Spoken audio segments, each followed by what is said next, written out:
it's time para basahin na natin ang sinend sa atin ng ating Byahe Sender of the Night. So, eto na nga po ang biyahe ng ating silent listener na si Sai.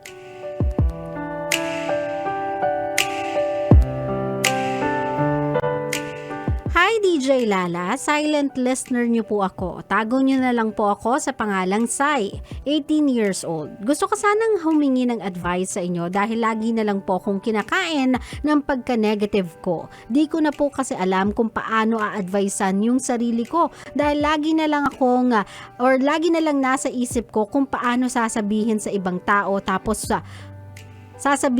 kung ano po yung sasabihin ng ibang tao. Tapos pag may bibilhin kami ng pamilya ko, parang laging nasa isip ko, di namin deserve yung mga bagay na yun. Kahit pinaghirapan naman namin yung pinambili namin. Yun yung laging nasa isip ko, yung future lagi na lang negative na nasa isip ko. Sana po mabasa nyo tong mensahe ko. More power po sa inyong show. Well, my love, I think itong pagiging sabihin natin masyado mong mindful tungkol sa opinion ng ibang tao is not really something that's unusual. Marami naman din kasing taong ganyan na for some reason unconsciously admit man natin yan sa mga sarili natin o hindi, we do care about what other people will say. Kumbaga, pag binibigyan natin nila tayo ng praises, syempre we feel good about ourselves. Nabibuild yung self-confidence natin, yung self-esteem natin. And whenever they say otherwise, like yung negative things towards us, we do feel bad. Even when kinoconcentrate natin or idinadirect natin yung mga sarili natin, ikinocondition natin yung mga utak natin not to think about it, we cannot help ourselves but feel bad about it and think about it. So, yung nararamdaman mo, my love, siguro if it's any consolation, if it will make you feel any better, that is not something unusual. It can happen to everyone. Yung nararamdaman mo na importante o tumitimbang sa'yo yung sinasabi ng ibang tao, yes, it can happen to everyone. When it comes naman dyan sa ugali mo na kapag may binibili kayo because nag-overthink ka sa situation nyo, sa buhay ninyo, kapag may binibili yung pamilya mo, you're finding it parang too lavish for you, na parang feeling mo hindi nyo deserve yun kasi wala pa kayong malaking, I don't know kung saan mo ba ginigauge, sa suporta sa ibang tao, sa pagiging good citizen ba, dun mo ba ginigauge, or sa hirap ng buhay ba, feeling mo hindi kayo ganong naghirap for the amount of money that you have, pero sabi mo nga, di ba, pinaghihirapan nyo naman yung pera. So, I don't know kung saan mo kasi sinusukat para maging deserving kayo sa pinagbibibilin nyo para sa mga sarili ninyo. I don't know kung saan mo yan sinusukat, my love. Pero if you are overthinking things like that, na parang tumitingin ka lagi in the future na what if mangailangan tayo for emergency, what if kung may mangyari, wala tayo extra money because naging lavish tayo or binigyan natin ng quote-unquote reward yung mga sarili natin, my love, again, hindi ikaw yung nag-iisang ganyan. I think you are just being smart. You are just being safe in life. And there's nothing wrong about it. My love, it's the way you see yourself. I think yun yung mali sa sitwasyon na to. Kumbaga, in my perspective, yung third person outside of your life, third person looking at you, I don't see anything wrong with you. Wala akong nakikitang mali sa ginagawa mo. Wala akong nakikitang pangit sa kinikilos mo. I find you normal. I find you just like me. So sa tingin ko, ang problema is how you look at yourself. Kung paano mo tignan yung sarili mo. Bakit sa tingin mo mali yung ginagawa mo even when you don't have any bad intention about it. Wala ka namang maling intention, masamang intention sa mga ginagawa mo. And sa totoo lang, wala ka naman tinatapakang ibang tao sa ginagawa mo. So, what can be wrong about what you're doing that you don't feel good about it? Now, if you don't really feel good about what you're doing at ikaw lang yung nakakaramdam nun, ikaw lang yung nag-iisip nun, then my love, I think ang tanungin mo sa mga tao is how do what you do affects them. Like for example, tanungin mo yung pamilya mo, am I being controlling sa inyo? Am I being overboard? Nagiging masyado ba akong strict? Nagiging hadlang ba ako sa happiness nyo? Were there times na parang masyado na akong uptight sa inyo? Nagiging boring na ba ako? Nagiging masyado na ba akong parang Miss Minchin? If they tell you na no, you are normal, then maybe you can feel good about yourself. Kasi even when you are thinking about it, it's not even happening. Kumbaga nagiging superficial yung naiisip mo about yourself kasi that's not how other people feel about you. Hindi yun yung nararamdaman ng mga tao sa paligid mo, my love. So ikaw na lang yung nag-iisip ng ganyan at ikaw lang din yung nakakaramdam ng ganyan kasi as far as those people around you is concerned, you are just doing fine. You are just being normal. You are fun to be with. Masaya kang kasama.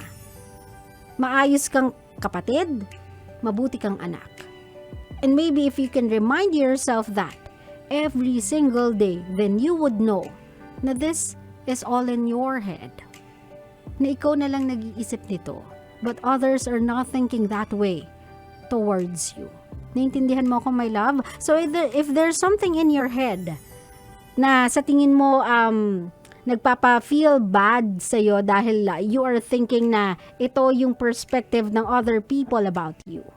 Then my love, if we are talking about people na close naman sa'yo, if we are talking about people na nakakausap mo naman on a daily basis, then go ask them.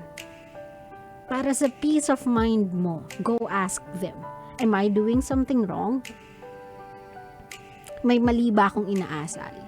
I feel like nagiging masyado akong controlling. Am I? I feel like nagiging hadlang ako sa happiness ninyo. Am I? So you'll have your answer and you'll feel fine about it.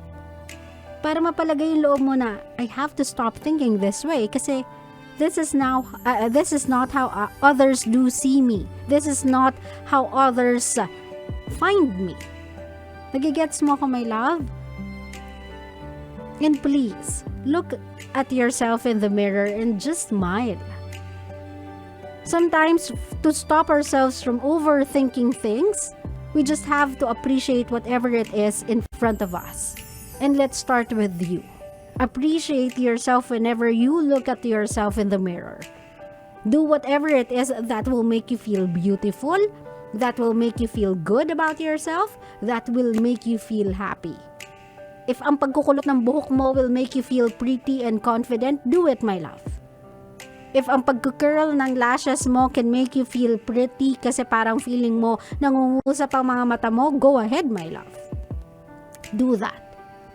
Naintindihan mo ako, my love? Appreciate things around you and you'll stop yourself from overthinking things. Kasi whenever you see yourself as someone na bright, jolly, full of positivity, it will radiate outside. Even if pigilin mo, even if you'll hold it in, because nakakasmile ka na, every single time na makikita ka nila, magsasmile na lang din sila at sabihin nila sa'yo, wow, good mood ah. Wow, ang sayo mo ngayon ah. Wow, ganda naman ang ngiti mo, parang gumaganda ka. Naintindihan mo ako, my love? So please, kung alam mo naman na hindi ka nakakatapak na ibang tao, alam mo namang it's not your intention to hurt other people, alam mo naman na you are doing your best every single day, then my love, if you want to start somewhere, start appreciating yourself. Then maybe, just maybe, everything else will follow. Okay? Pero alam nyo, my love, just a bonus, I think, I have a friend kasi na di ko alam kung psychology teacher na siya or basta alam ko nagtapos siya ng psychology. Sabi niya dito, sa tanong na ano bang gagawin para matanggal yung pag-overthink, ito ang sagot ko. Overthinking leads you to anxiousness. Ang sagot dyan ay systematic desensitization at Socratic questioning. Char. Scientific at evidence-based yan. Teka lang, babasahin ko. If you really wanna read about it, if you really wanna learn about it, at least to, galing to sa someone who really studied the art of understanding the brain, o 'di ba? Or how we think or how we perceive things. So sabi niya, try to read about systematic desensitization at Socratic questioning. Doon ka na lang sa Socratic questioning.